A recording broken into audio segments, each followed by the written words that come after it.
Are we on? Hi, everybody, and welcome to the second day of our ceremonial class focusing on the ceremonies of initiation. Tuya would normally be with us, but when she speaks, she coughs, so maybe a little bit later today she'll be able to join us. Meanwhile, I'm taking her place. Not that I'm in total wonderful health, but once I get talking, I find the hot air does lift me up. We're going to begin by sounding the great invocation together, and followed by 3 ohms. And okay, there it is. So here we.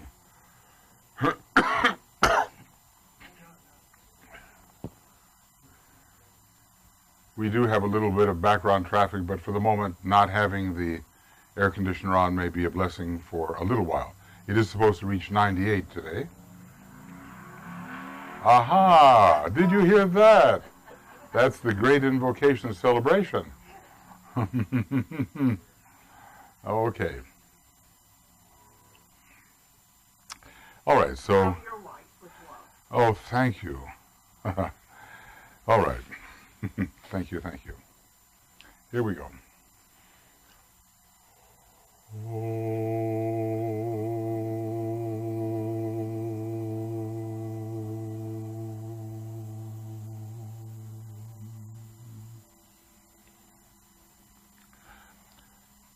From the point of light within the mind of God, let light stream forth into the minds of men. Let light descend on earth.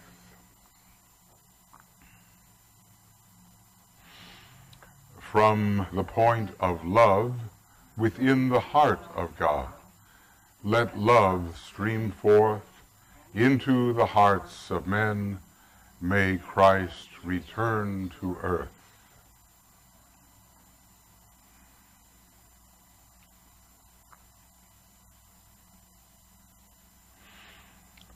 From the center where the will of God is known, let purpose guide the little wills of men, the purpose which the masters know and serve.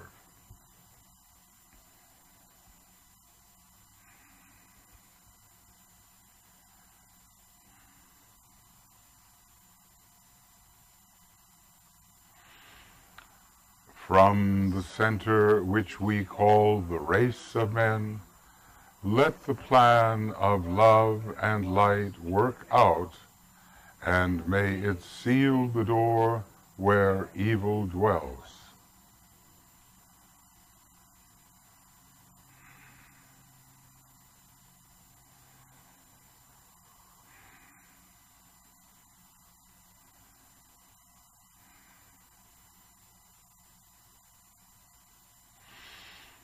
Let light and love and power restore the plan on earth.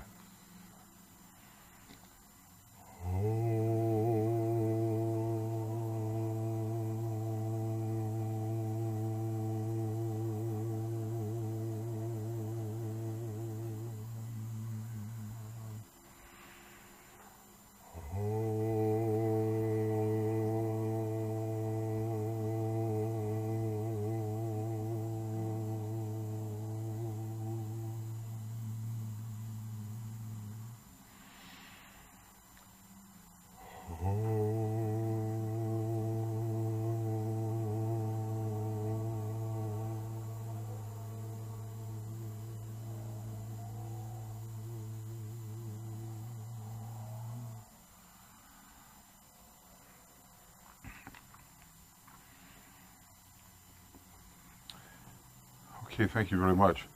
We'll have to see, Brett, whether that traffic is just going to be too much. Then we'll turn on a moderate level, the air conditioning.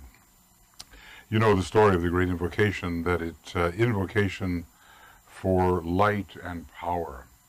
And it was stored in Shambhala, lo, these many years.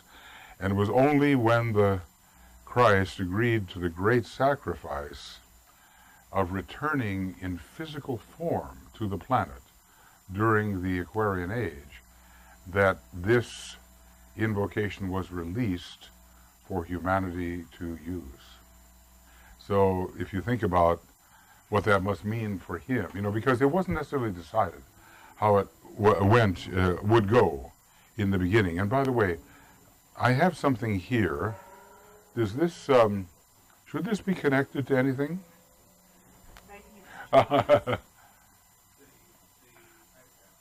Oh, the iPod. Okay, good.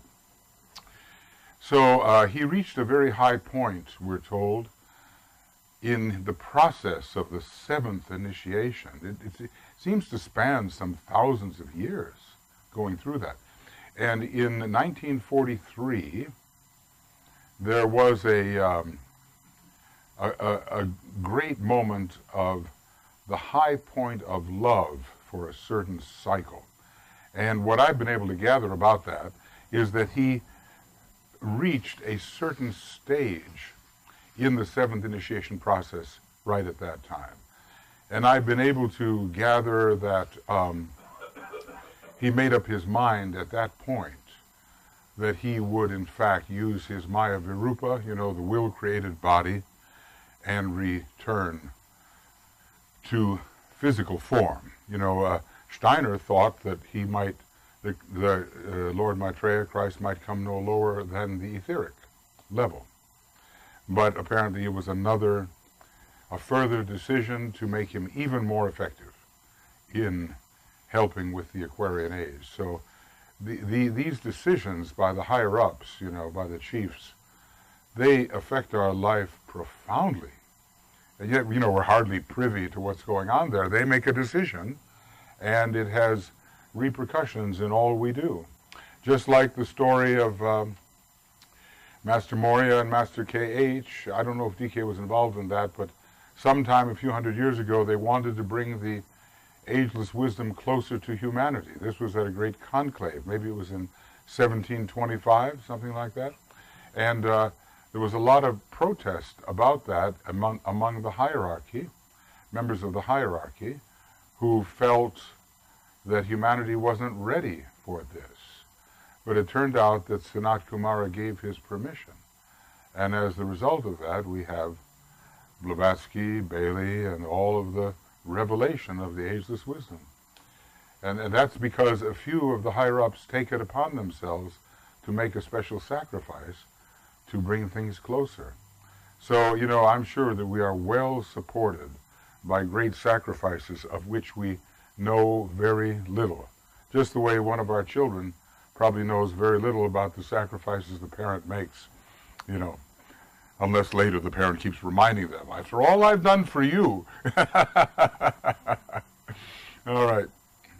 The masters don't tend to do that. All right, so we are, we'll see how far we get today. Tonight, Tuya will be working with you for tomorrow's ceremony. And I will be going over parts of that because it will involve an imaginative approach to the presence, to the vision, to the,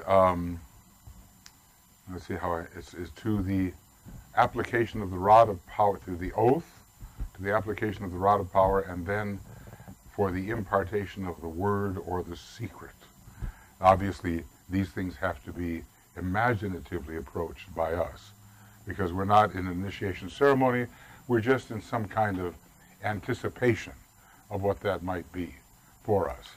So our creative imaginations will be brought into play, and who knows what we might touch as a result. Because if you attune your imagination to the intuition, then something indeed may come through. So yesterday we all finished the second initiation and feeling much better for it, I'm sure, all the flu notwithstanding. And here we are dealing now with some points about the third initiation, which is considered, as we know, the first real initiation. Everything before that is called an initiation of the threshold, And this is when that projection of our planetary logos, called Sanat Kumara, becomes the initiator. Before that, it is the Christ, which of course is an outstanding figure and dealing with the threshold. But now we're actually dealing with the possible presence of the monad, the presence of what we actually are, that ray being sensed initially, and the journey towards embodying that energy begins at the third initiation. At the third initiation, termed sometimes the transfiguration, also the enlightenment, the satori, the various names that it has, the entire personality is flooded with light from above. And that's where Venus comes in, and that's where Venus is, of course, the brightest planet as far as our Earth is concerned, according to visual magnitude, not absolute magnitude, but it appears the brightest of all the planets because of its nearness to the Earth. So Venus is the ruler of this particular initiation, and the great light is sometimes called supernal light, light supernal. Love eternal, light supernal, peaceful, silent will. Light supernal, love eternal, peaceful, silent will. These are the qualities of Sanat Kumara. So it is only after this initiation that the monad is definitely guiding the ego, or what you are on the higher mental plane, pouring his divine life, the monad's divine life. Notice when he uses the word divine, he means monad.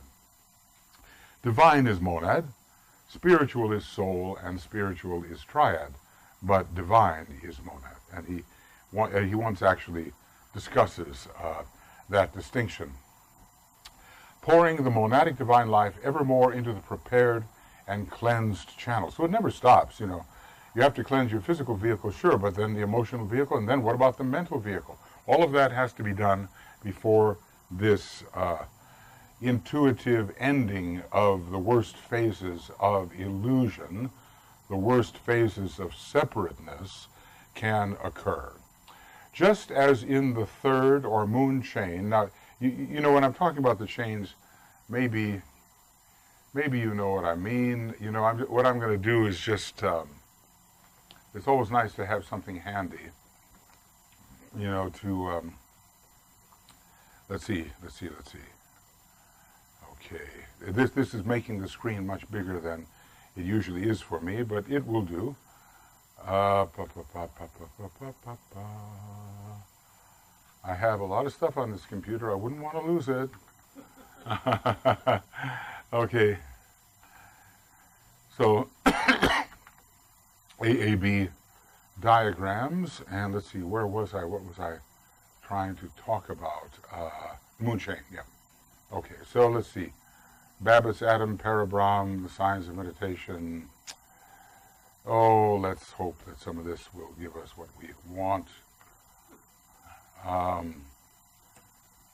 Yeah, these are schemes. These are the parts of a whole planetary expression. So, and they have, each scheme, like the Earth scheme, has 7 parts to it, which are called chains. And each chain has 7 parts to it, which are called globes. And they're all of different consistency. So let's see if I am doing, there we go, that's a good one. This is the picture of the Earth scheme. And every one of these chains, this is our chain, by the way, right down here, and this is our solid planet, the Earth. Of course, it has many dimensions to it. But this is where we're experiencing all of this, and you see how much more vast is the whole planetary structure than what we normally consider to be our planet. And it's filled with all this interesting geometry. Some of this is not by accident. Sometimes he just leaves you a circle with 7 different radii, but when you're looking at the Mercury chain, the Earth chain, a square, the Venus chain, a pentagon, the Mars chain, a triangle, that is not by accident. All of that is telling you something about the parts of our planet Earth. It's 7 parts, and the 7 parts within each one of those. So, more and more, in my Father's house there are many mansions, it is said. And of course, right now we're just kind of mostly confined to one mansion right here, terra firma, but we will learn more and more and how to visit and take part in the different aspects of our planetary life. So I might come back to that at some point. The moon chain was very interesting. The moon chain is now called the Saturn chain. It did exist, and the moon is the dense physical body of that particular chain, our moon. But then the whole thing was destroyed. It all went awry. The planetary logos failed on that chain. It's possible to be a planetary logos and still fail. It's very interesting. And then all the life was transferred to this fourth chain. That means that right here we have the conflict of moon chain lives and earth chain lives occupying the same space. And even among humanity, the intelligentsia is oftentimes coming from the moon chain, and those who are perhaps a bit less advanced, though some of them are already in the hierarchy, it's very interesting, coming from the earth chain itself. The earth chain people were individualized in the fourth chain and on the fourth globe. And the moon chain people were individualized long ago in that particular chain and using a different method which did not involve solar angels. That's kind of interesting. We have a special method now. Every one of us has a solar angel, not every human being on the planet, because there are some very, very primitive human beings that don't have the solar angels supervising. The solar angels just stimulated their mental unit and they became human, but not like a supervising deity, which is part of your structure. So every one of us has that. I mean, the people here, we all have solar angels. And that's the first master. And that's who we have to learn how to contact before we start chasing after other masters. We have to learn how to deal with our own soul. Okay, so anyway, just as in the third or moon chain, the ego individualized the personality through direct contact, a method different to the individualization as shown in this fourth chain, no solar angel. You can have an egoic lotus without a solar angel informing the egoic lotus. It's a special presence. If you have an egoic lotus, it has petals, it comes in from different places to the earth. It doesn't necessarily have a solar angel associated with it. But after a while, it will. If you are one of those people who has petals unfolded, a solar angel will come into the situation and speed you along the way, if we listen. Okay. So, the law of correspondences, if applied, might prove very revealing. Okay, that's a whole exercise in itself, and might demonstrate an interesting analogy between the methods of individualizing in the various chains and the expansions of consciousness that occur at the different initiations. So this is a whole, in the future schools, someone will grab a hold of that and make their thesis out of that particular statement. Suffice it to say, until the fourth initiation, we do have our solar angel. And our solar angel, like Blavatsky said, treats us as if we were a hothouse plant that has to be nourished in a particular environment so we can grow faster because we failed to grow on the moon chain. So, we should be very grateful for the solar angel. They were human beings in the previous solar system. And now they are beyond that. They've gone to Sirius to develop their solar angelhood, and they are way beyond our understanding. They know so much, and 85% of human beings now will take that same path of solar angelhood to Sirius. And so that's the majority of humanity will become solar angels and will come back and supervise the beings who are now animals and will be human at that time. So, your work will never end, let me assure you. Master Moria promises us the joy of endless labor. This is how he puts it. And he says we should be happy about it, okay? So it helps if you feel good, okay? All right, so, right. Now, a vision of what lies ahead. The initiate is in a position at all times to recognize the other members of the Great White Lodge.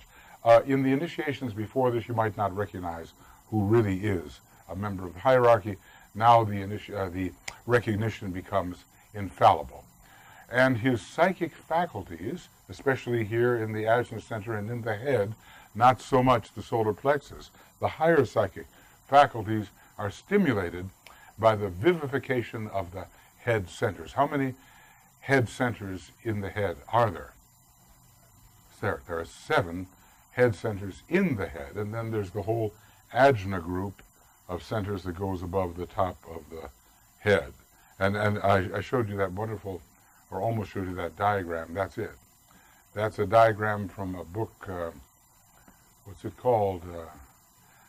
I'm forgetting what it's called, but it's a book by an Indian man, and it's the Indian way of looking at it, and it shows you the various centers which rise from the ajna, like, you know how the Tibetans wear those feathers or whatever they're called? They look almost like those hats that look like that. That's marking the ajna group of centers, ending at the very highest center, the Sahasrara center at the very top of the head. And there are 7 of those, it appears. So the whole question of what's going on in the head is really occult. I remember Roberto Assagioli asked the Tibetan, please tell me about the head center. He says, well, I wish I could, but it's a guarded secret and we cannot unfold this too much, you know. But anyway, 7 within the head ruled by Vulcan, and then 7 from the ajna up and involving the crown center, which are ruled by the, I suppose, by the, what do they call them? Not the sacred planets, synthesizing planets, which are Uranus, Neptune, and Saturn. So suffice it to say, we have a lot to learn, you know what I mean? And we might as well get on with it. It is not necessarily advisable to develop the synthetic faculties or clairaudience and clairvoyance until after this initiation, because you can be so deceived. There's a lot of psychics walking around that whatever they see is truth for them, and it's not. It's not real truth. It's a phenomenon, and it's not real. And so they fall into glamour. But after the 3rd initiation, you're not going to fall into glamour. Glamour has been, well, pretty well conquered. And you can see truly in the light of unity and not, you know, in the separative consciousness. It's always separation that causes glamour and illusion. The aim of all development is the awakening of the spiritual intuition. Now, this is interesting.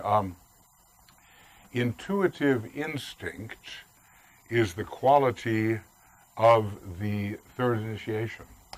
Spiritual instinct is the quality of the 1st initiation. What is intuitive instinct? It's just beginning to, the Buddhic faculties are just opening up. When does the Buddhic vehicle of intuition get organized? Mostly after the 3rd initiation. You know, how many vehicles do you have? Well, you know, eventually those vehicles that are in the spiritual triad will get organized. And that happens under the planet Neptune and mostly after the 3rd initiation. So the aim of all development is the awakening of the spiritual intuition. When this has been done, when the physical body is pure, the astral stable and steady, and the mental body controlled, then the initiate can safely wield and wisely use the psychic faculties for the helping of the race, and mostly not before. You know how people are interested in developing powers fast, but they don't have the consciousness. There's this story in Agni Yoga about how the Buddha's arhats said, oh, Master, let us work a miracle. You know, we want to do a miracle. And so he let them try to work a miracle, and then he said, okay, there's a ship foundering at sea as a result of your miracle, go send help. There's someone else in big trouble as a result of your miracle, go send help, you see. So their particular miracle was not fitting for the plan. It was just something they wanted to do to show their own powers. The powers will come. Okay, not only can he use these psychic faculties, But he is able now to create and vivify thought forms. We're not all necessarily clear thinkers yet, are we? That are clear and well-defined, pulsating with the spirit of service and not controlled by lower mind or desire. So many of our thoughts have the motive of the lower desire or the limitations of the concrete mind associated with them. But at the third degree, we're already seeing into the world of the soul. That means our consciousness is focused on the higher mental plane.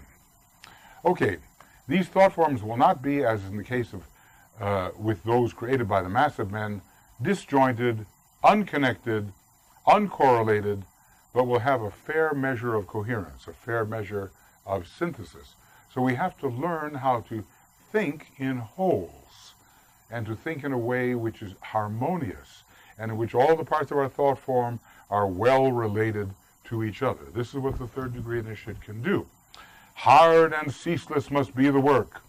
You know, the very last words that the Tibetan ever wrote to his students, it was really interesting. Work, my brothers. Those were the words, the last words he wrote. Okay, well, I think we can all take the hint, right? Okay, so hard and ceaseless must the work be before this can be done. But when the desire nature has been stabilized and purified, then the control of the mind-body comes more easily. You know how it is when you're in an emotional state, it's hard to think. You know, you try to, you know, I'm too upset, I can't really think clearly. Well, you know, that is the truth.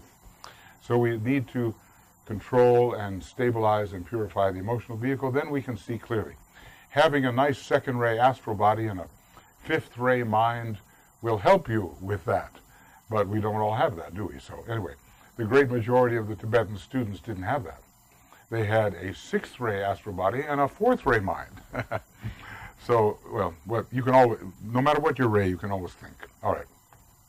Hence, the path of the devotee is easier in some ways than that of the intellectual man, for he has learnt the measures of purified desire and progresses by the requisite or necessary stages. I once did a little analysis. Now, there was no one in the Tibetans group that had this ray formula, but I figured out the average was the following. A second-ray soul, a sixth-ray personality, a fourth-ray mind, a sixth-ray astral body, and a seventh-ray physical. That was the average of the people who were in the Tibetans group, and yet not one of them had that. I just totaled up the numbers, you know, and said these were the predominant numbers. Okay. Third degree. The personality has now reached a point where its vibrations are of a very high order, and this can be a trap too, you know. That's why the rich young man went sadly away. He couldn't, you know, follow the Christ because he really liked his causal body quite a bit. Okay, the matter in all three bodies is relatively pure. Relatively, it's 75% pure, not 100%. You have to wait until the fourth initiation for 100% purity. And its apprehension of the work to be done in the microcosm, that's our normal life, and the share to be taken in the work of the macrocosm is very advanced. So, you know, there's not so many third-degree initiates walking around among us. And, you know, I guess you can know them, what do you say, by their fruits you shall know them. It is apparent, therefore, why it is only at the third initiation that the great Hierophant, the Lord of the world, himself officiates, because he is the factor of synthesis. He is the life that is embracing the whole globe, the whole planet. And that's the quality that comes to you. No more fragmentation. You really begin to see the whole of things at this third degree. Or, you know, on the way up to it, you practice. It is the first at which he contacts the initiate, not face to face, but as a star. That as a star first, an eye next, and then face to face at the fifth initiation. Earlier, it would not be possible. For the first two initiations, the Hierophant is the Christ, the world teacher, the firstborn among many brethren, at least the one who achieved.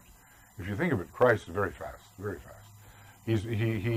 He was earth-chain humanity, meaning he was not individualized on the moon at all, and yet he's ahead of everybody. How did he do that? Well, one of my friends said, well, he had a good solar angel. Okay, but probably it's because he had that power of love somehow, very, very strong. Excuse me. Ah, that's why this came. And that. Well, I'm still working on the first one. So anyway, the Christ he's the one we meet first. That beautiful poem by Robert Browning about it shall be a face like my face which shall receive me. See the Christ stand, you know. So we've probably been through something like that and have forgotten. Probably most of us have been face to face with the Christ. But, what does he look like? Well, DK says, well, there's no proper image of the Christ extant. You have to remember within yourself. And it has to be written on your heart. That's how it has to happen. So he was one of the earliest of our humanity to take initiation. He took initiation with the Buddha in Atlantis, we are told. Was he a second-ray soul? No. He was a fourth-ray soul at that time. He took initiation in Atlantis in a fourth-ray ashram. He took the third initiation with the Buddha. The Buddha was ready for the third initiation a long time ago, but it wasn't offered at the end of the moon chain, so he had to take it here. Okay, initiation 3, what's it called? The transfiguration. It's going beyond the normal forms. It's going beyond form and figure in the usual sense. Freedom from the ancient authority of the threefold personality, marking a climaxing moment in the history of all initiates. That's one of the great things that is said. Freedom from the ancient authority. Now, who's the boss here? Who's in charge, And for so many of us, at different times in our daily life, the personality is in charge, and we as the soul are not in charge. But this is freedom from that ancient authority. Your mind doesn't run you, your emotions don't run you, your body doesn't run you, you run you. You are the charioteer, and the body is the chariot. Okay. Marking a climaxing moment in the history of all initiates, the first real initiation. The first real initiation in terms of, that's true. You see, the transfiguration in terms of our solar system is mastership. The transfiguration in terms of Sirius is the 7th initiation. They are all they are third initiations in a way, but it depends on the context. The solar system, the solar system, and then Sirius has to be considered. All right, and the planet, of course. At the third initiation, the application of the rod by the one initiator, Sanat Kumara, makes available in a vastly more extensive manner the force of the higher self or ego. We couldn't stand it if the whole power of the solar angel were to come flooding into our personality apparatus. It would just, we just couldn't take it. It's just like the voltage is just too high. But a lot more comes through at that time and brings into play on the physical plane the entire energy stored up during numerous incarnations in the causal vehicle. So I imagine starting to remember your past lives in an accurate way would really, be pretty well assured by this third degree. Do you have any questions so far about this third initiation, about which Master DK is writing, and toward which he is training people? At first, it was said that he only trained people for the first and second initiation, but a little bit later, it comes a reference that he's also training people for the third degree. So if you're going to get into books like The Rays and the Initiations, and you're going to get into Dhyana, Discipleship of the New Age, Volume 2, you're on your way, or Cosmic Fire. He says, unless you're a third degree initiate, you won't understand that book. Rather humbling. We can be trained for that particular initiation. Okay.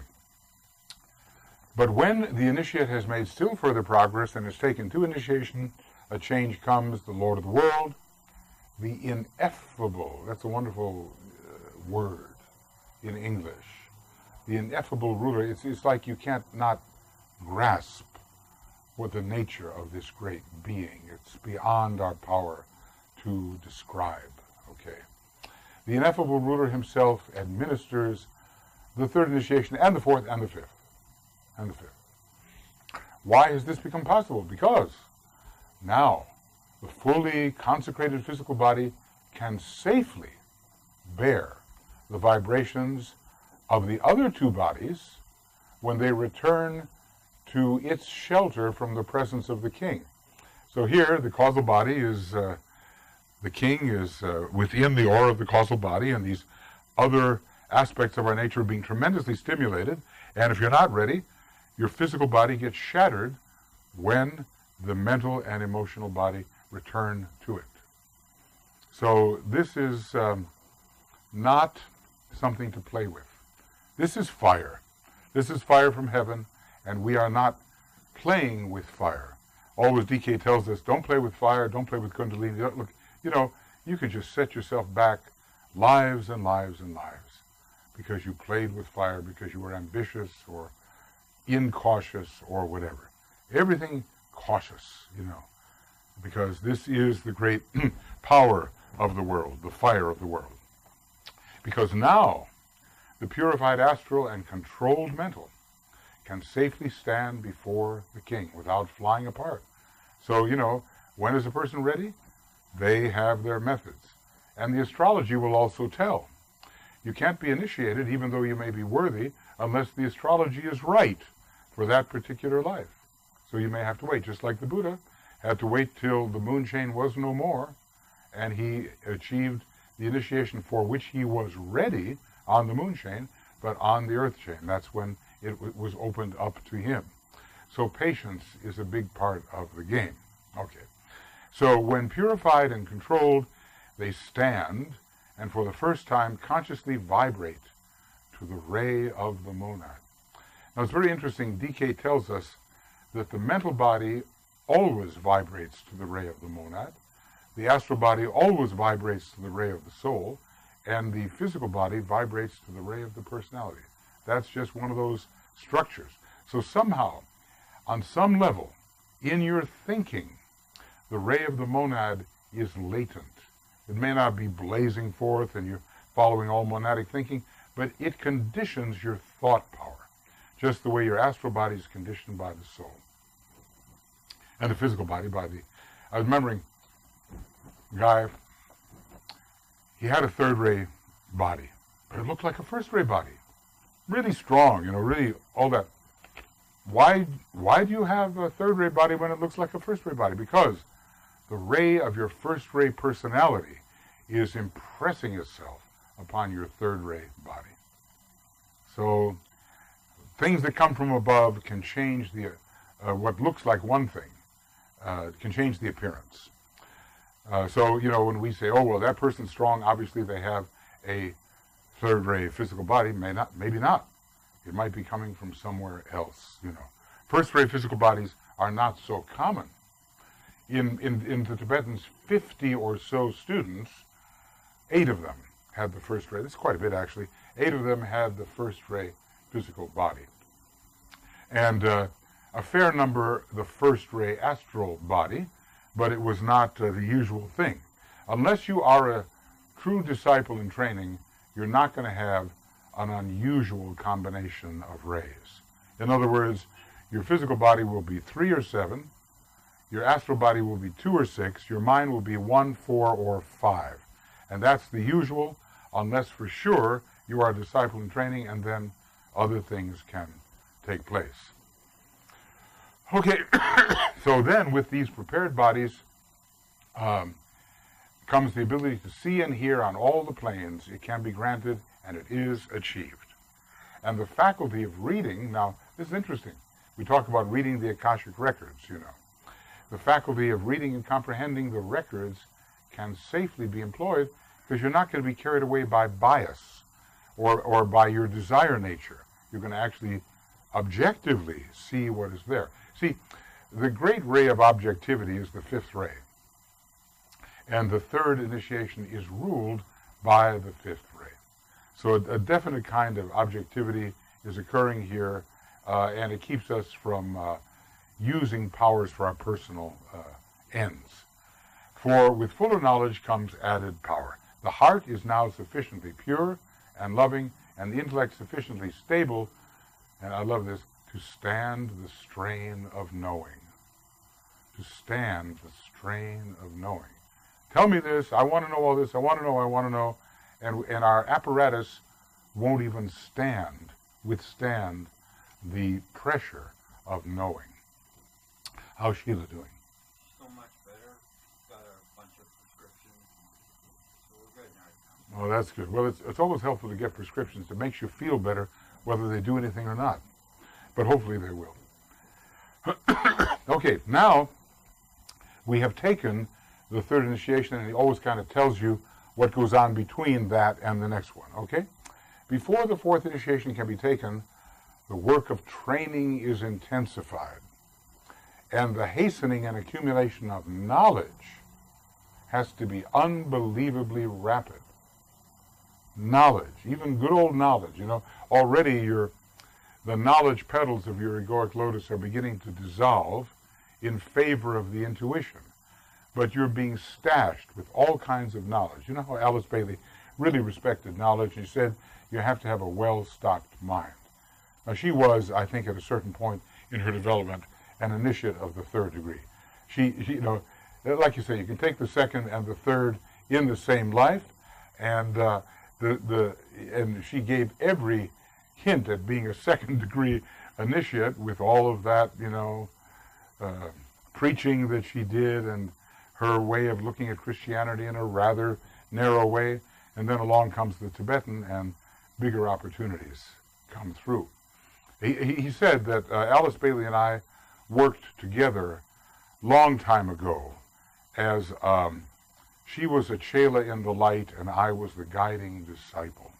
So they developed this intuitive telepathic rapport, very high quality, And okay, and as a matter of fact, it has been said, and I don't know whether it's true or not, the Tibetan has been associated with Lao Tzu, and Lao Tzu had a primary disciple, and I don't know if his name was Chuang Tzu or something like that, and that this was the Tibetan and Alice Bailey combination again. Maybe.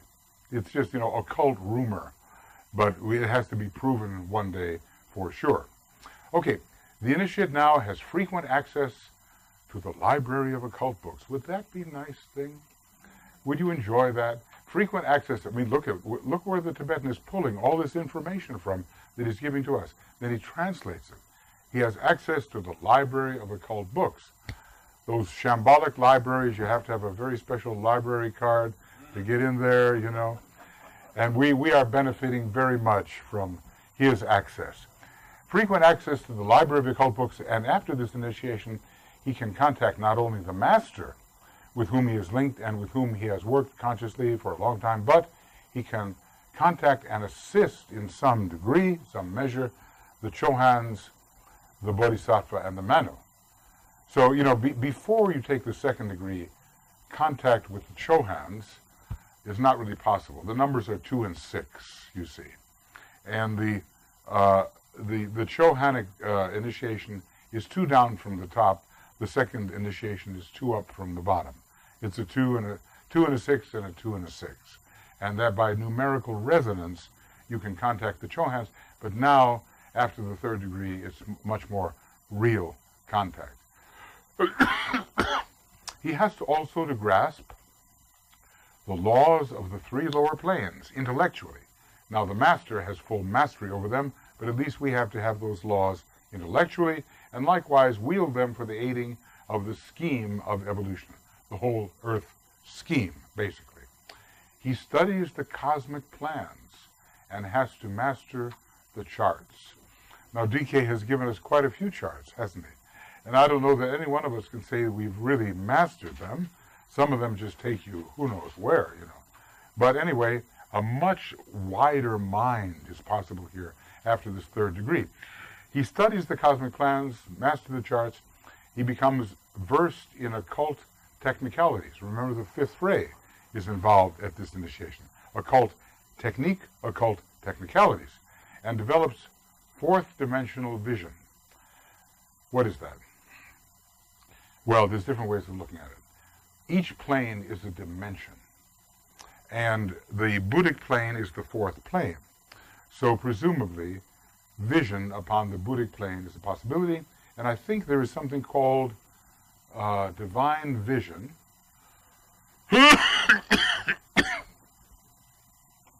These a lot of these, they are the Tibetans, but Keith Bailey has colored them in a significant manner to help us with understanding the aspects of divinity. So here it is, divine vision, here it is, the fifth level of the Buddhic plane. So that is something that we begin to see on the Buddhic plane. That is fourth dimensional vision.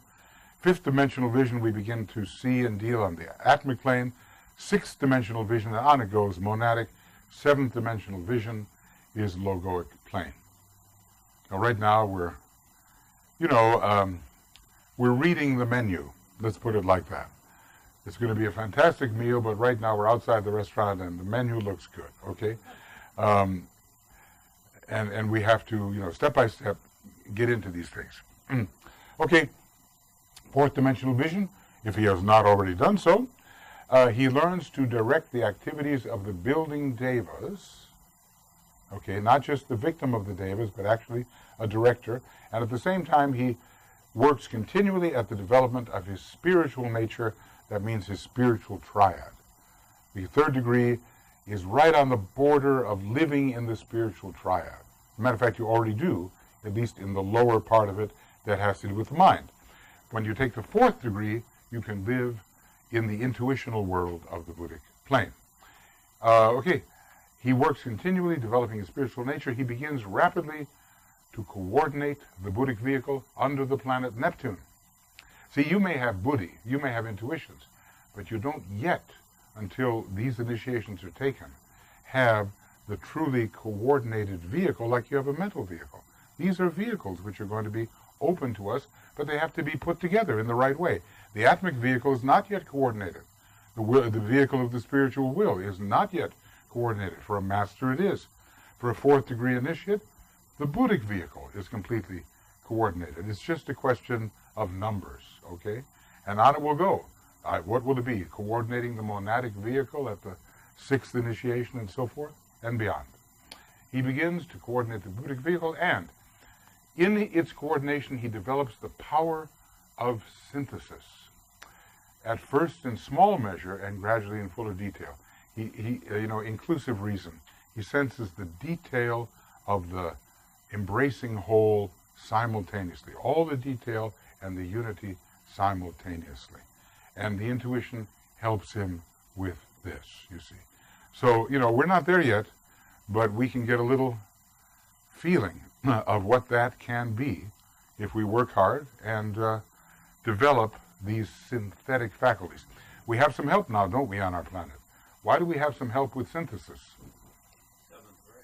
Well, seventh ray is coming in, and seventh ray is a synthetic ray it brings it right down onto the physical plane, and that is aided by a being who comes from, or they call it avatar. Avatar of synthesis, a very great extraterrestrial being who is kind of settled over our planet now and is promoting synthesis in every manner. And we see this happening all the time. Okay, now, so that's it. Are there any questions about the third initiation and the period that comes in before the fourth initiation?